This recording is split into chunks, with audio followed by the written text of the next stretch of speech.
ब्रेकफास्टसाठी काही हेल्दी पण आणि टेस्टी पण जर काही बनवायचं असेल ना, तर हा बीट आणि पनीरचा पराठा जरूर करून बघा, तुम्हाला नक्की आवडेल. इतका टेस्टी होतो ना की लहानांपासून मोठ्यांपर्यंत घरात सगळ्यांनाच आवडेल. करायलाही तितकाच सोपा आहे.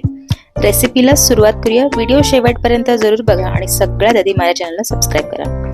एक मीडियम साईजचं बीट मी साल काढून किसून घेतलंय. मिक्सरच्या भांड्यात त्यात थोडंसं अगदी 2 ते 3 चमचे पाणी घालून पेस्ट करून घ्यायचे. किसून घ्यायचं नसेल ना तर अगदी बारीक तुकडे करून मिक्सरला फिरून घेतलं तरी चालेल. किसून घेतल्यामुळे काय होईल, पेस्ट एकदम बारीक होईल. आता बीटरूट पराठा करण्यासाठी जे कणिक लागणार आहे ते आपण मळून घेऊयात. 1 कप मी गव्हाचं पीठ घेतलंय आणि त्यामध्ये चवीप्रमाणे मीठ घालायचंय.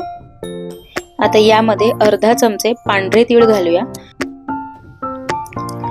आता यामध्ये जी आपण बिटाची पेस्ट केली होती ती सगळी पेस्ट यामध्ये घालायची आणि चांगलं पीठ मळून घ्यायचंय. जसं चपातीचं असतं ना, अगदी तसंच मळून घ्यायचंय. जर पेस्ट जास्त झाली तर तुम्ही गव्हाचं पीठ हे वाढवू शकता किंवा जर पेस्ट कमी पडत असेल तर साधं पाणी थोडंसं वापरले तरीही चालेल. हे चांगलं मळून घ्यायचंय.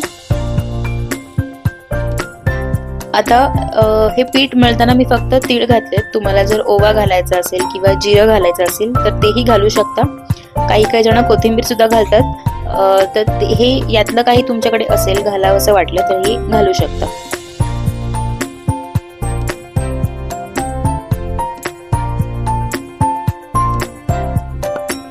पराठ्याचं जे पीठ आहे ते बघा व्यवस्थित मळून झालेलं आहे. आता सगळ्यात शेवटी अर्धा चमचा तेल घेऊन आणखी 1 मिनिटभर हे मी मळून घेते. पीठ चांगलं मळून झालं ना की हे आपल्याला झाकून एक 15 मिनिटं ठेवून द्यायचंय, म्हणजे हे कणिक चांगलं मुरेल.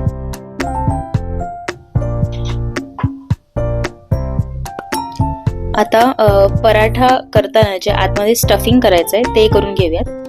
पनीर घ्यायचंय. इथे माझं होममेड पनीर आहे. यातलं मी थोडंसं पनीर कुस्करून घेणार आहे. कुस्करून जर होत नसेल ना तर किसून घेतलं तरीही चालेल. साधारण पाव कप मी पनीर घेतलंय. त्यामध्ये अर्धा बारीक चिरलेला कांदा घालायचा आहे. 1 छोटंसं गाजर साल काढून किसून घेतलंय. जर गाजर तुम्हाला इथे स्टफिंग मध्ये वापरायचं नसेल ना तर पिठासोबत त्याची प्युरी करून वापरली तरी चालेल. आता यामध्ये घालूया चवीप्रमाणे मीठ. जसं तिखट हवं असेल तसं लाल तिखट इथे वापरायचं आहे. अगदी अर्धा चमचापेक्षा पण कमी तिखट मी इथे वापरते आणि पाव चमचा काळी मिरी पावडर. यामध्ये मी चीज किसून घालते आहे. चीज घालणं हे कम्प्लिटली ऑप्शनल आहे. तर 1 अमूलचा जो क्यूब असतो चीजचा, तो चीजचा क्यूब मी इथे किसून घेतलेला आहे. तर हे सगळं आता मिक्स करून घेऊया.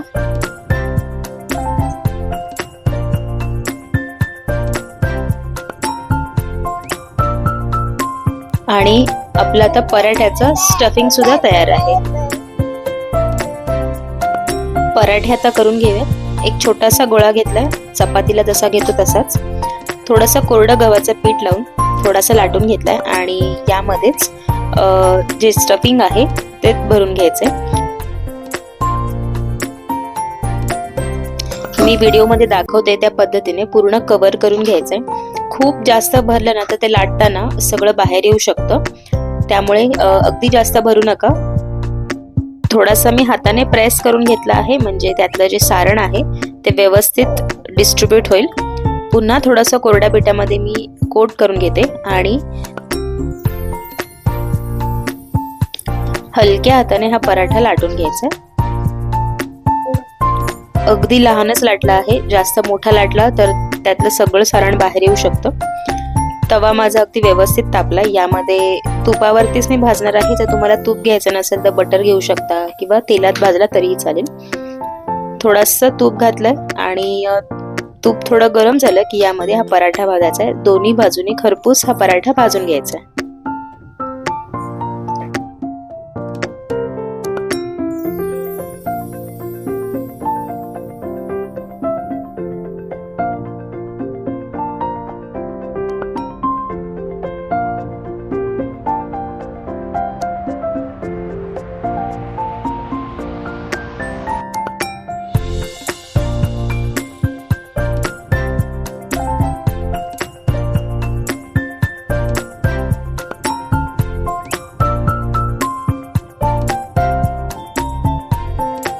अशा प्रकारे एकदम झटपट तयार होणारा एकदम पौष्टिक बीट आणि पनीरचा पराठा तयार आहे। लोण्यासोबत, दह्यासोबत किंवा कुठल्याही चटणीसोबत हा पराठा खूप छान लागतो। तुम्ही जरूर करून बघा आणि कशी होते ही रेसिपी कमेंट बॉक्समध्ये मला नक्की कळवा। रेसिपी आवडली असेल तर मील्स बाय सुकेशिनी या चॅनलला सबस्क्राईब करा, व्हिडिओजना लाईक करा आणि जास्तीत जास्त शेअर करा। पुन्हा भेटूया अशाच एका रेसिपी सोबत। Thank you so much for watching.